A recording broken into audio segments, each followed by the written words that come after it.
iyong anak sa pagpipinta, ikaw naman, mami, pwede nang kumita. Aba, sure ball na 5 digits na kita kada buwan sa Chalk.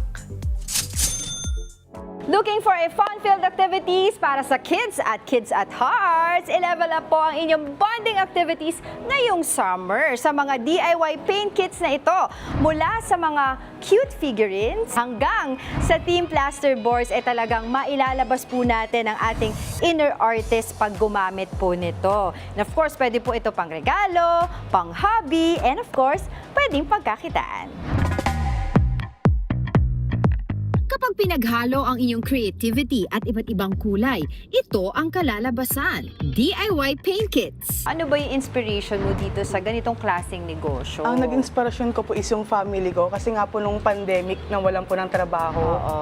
Bali nung pandemic po, tinulungan ko na po yung kuya kung paano gawin yung paint kits. Oo. Hanggang sa lumago nga po. Mula sa pagtulong niya sa kanyang kuya noong nag-aaral pa lamang siya, ipinagpatuloy ni Ira ang online business na sinimulan ng kanyang yumaong kapatid. Adrian's Paint Kits po kasi po, name po siya ng kuya ko, kumbaga legacy niya po to. Nag-pass away po siya 2022 then tinuloy na lang din po namin. Bawat paint kit may kasamang plaster of Paris figurines, poster paints at brush. Sa isang araw, nakakagawa sila ng 100 hanggang 300 paint kits. Itong isang box na to, marami-rami ito. Iba't ibang mga figurines, Yes, diba? Tapos yes iba't po. ibang color.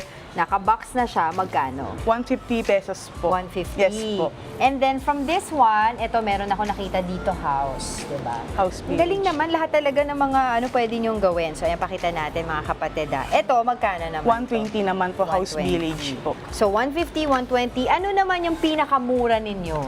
Ito po, ma'am. Budget Wala paint. na siyang box. Yes po. Ayun na po yung packaging. Magkano siya? 35 pesos. Paano siya nagiging?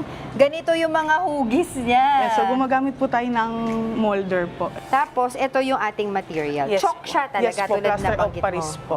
Paano yung ginagawa? Ganito po yung paggawa niya, ma'am. Okay.